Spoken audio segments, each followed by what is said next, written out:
No one would ever suspect Teresa, but I know the truth. She is cunning. I know that now. She played the role of innocence better than the truly innocent, but she was far from it. Beneath our house is a basement, but no one knows about this basement. She says the house came without. She lies. Anyone who goes into the basement never leaves. This makes Teresa happy. My name is Megan LaRose.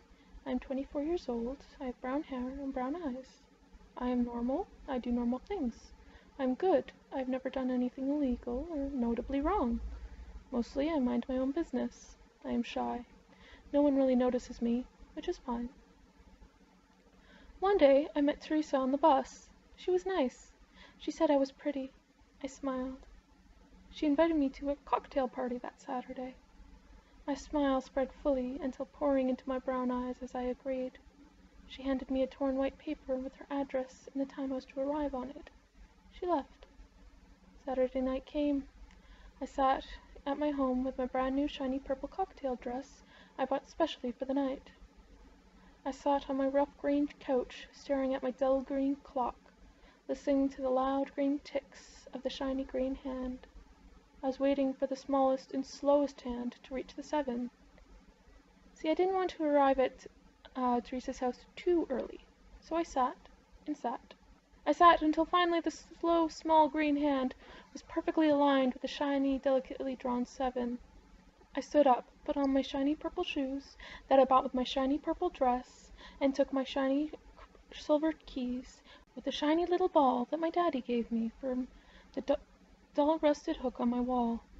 I even took the shiny purple purse that I bought with the shiny purple shoes and the shiny purple dress for the special night. I held onto the white torn paper and the white clean paper with directions to the address written on the white torn paper as I drove to our house. Happy butterflies flitted about in my stomach as my heart pumped with a gentle increase the closer I became.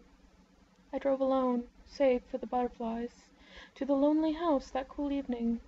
Finally I was there. I stepped out of the car with my shiny purple feet, placing my shiny silver keys with the shiny little ball that my daddy gave me into my shiny purple purse, and I walked up to the big, lonely, yet loud house. A small button lit up with orange light served as the doorbell, which I pressed with my skinny little finger.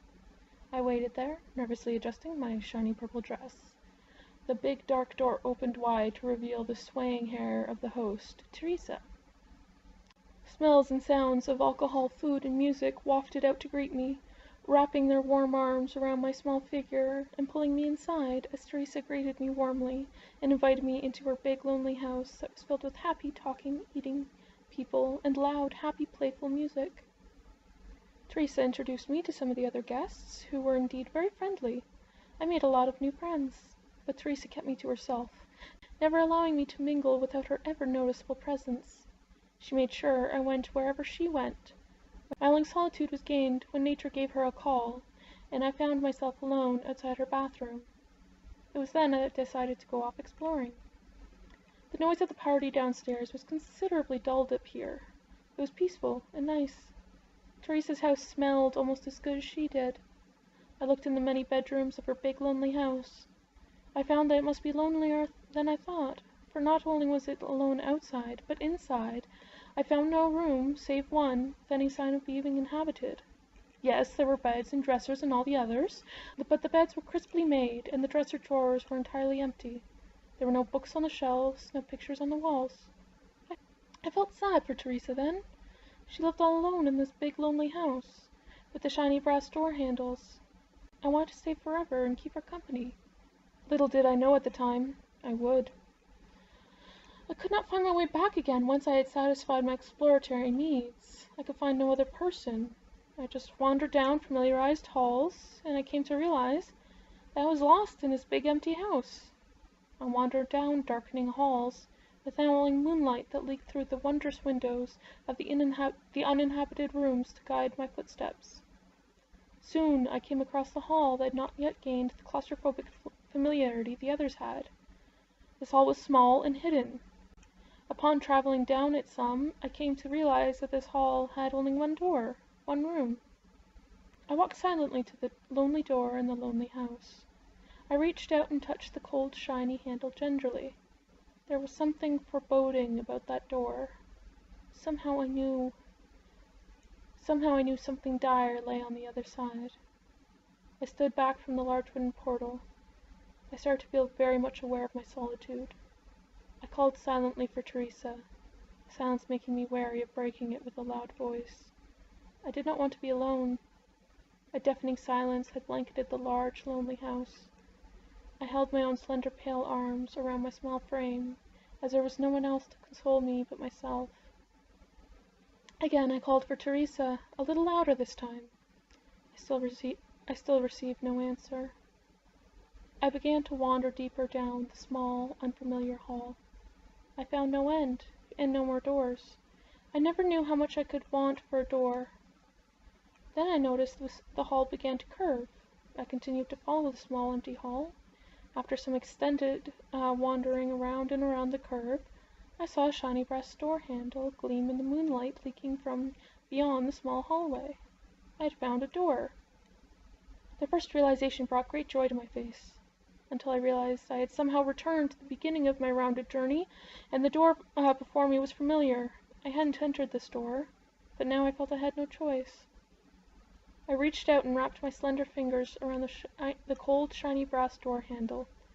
Slowly and carefully, I turned, and then the door creaked as I pulled it open. Before me, I found not a room, but a long staircase yawning under the earth. I could not determine a worse path at the time, down into the bowels of the house, or continued futile wandering in familiarized hallways, leading me nowhere but back to where I had already explored. I decided that since I already knew what befell me in the endless halls, and that I desperately wanted a new place to explore, I ventured forward. I touched my shiny purple shoe to the old dusty wooden step. It groaned under my weight. I hated the noise it made, as the rest of my surroundings were shrouded in silence. Slowly I descended the stairs, plunging deeper and deeper into the darkness. Despite the age of the place I found myself in contrast to the rest of the house, the foreboding darkness and lack of company, I felt strangely compelled to go further and further, deeper and deeper into this accursed place.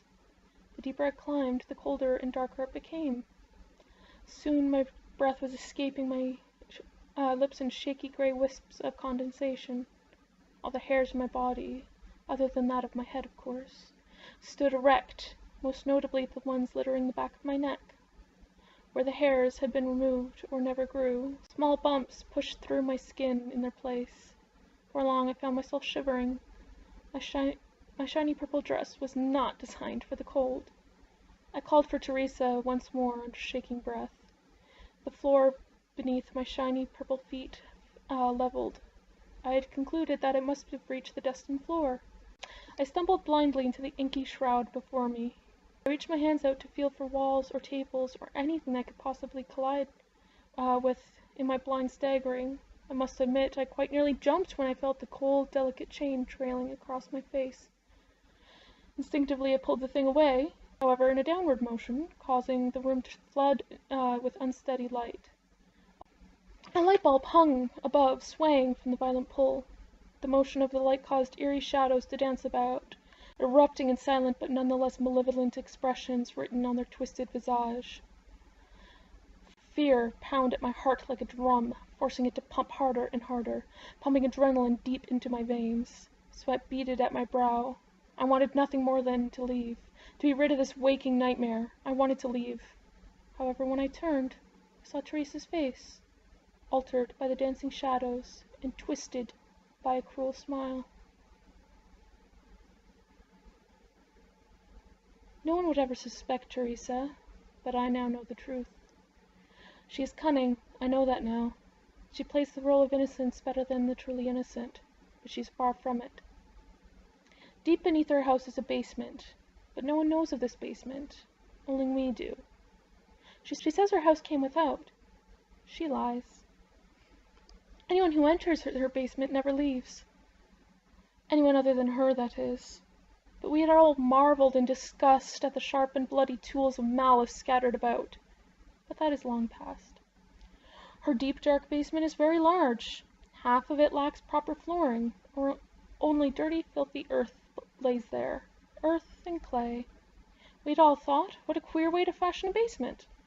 What could be the purpose of that earthy place? Upon further inspection, we noticed the wooden sticks planted there. Taped at the top end are our photographs. However, what the photos depict will cause any civilized person to recoil in disgust. For what is photographed is our severed heads. Each of us get our own photo on our very own stick, planted in the dirty ground of the unfloored half of our cold, dark basement. Our photos show our bloody, mangled faces, but without our eyes. She hates eyes. They watch her at night. So she burns them. 6 feet below those sticks are our dismembered bodies. We didn't get nice wooden caskets, just the cold, dirty earth to keep us company. Tonight Teresa's having another party. She's wearing my shiny purple dress with the shiny purple shoes that I had bought specifically for that special night. She isn't leaving the house, so she's not using my shiny purple purse. But she's never going to touch my shiny silver keys with the shiny little ball that my daddy gave me. Those are clutched nice and tight in my stiff, cold, dead, disembodied hand, 6 feet below my photo, on the stick in the earthy half of Teresa's cold, dark basement.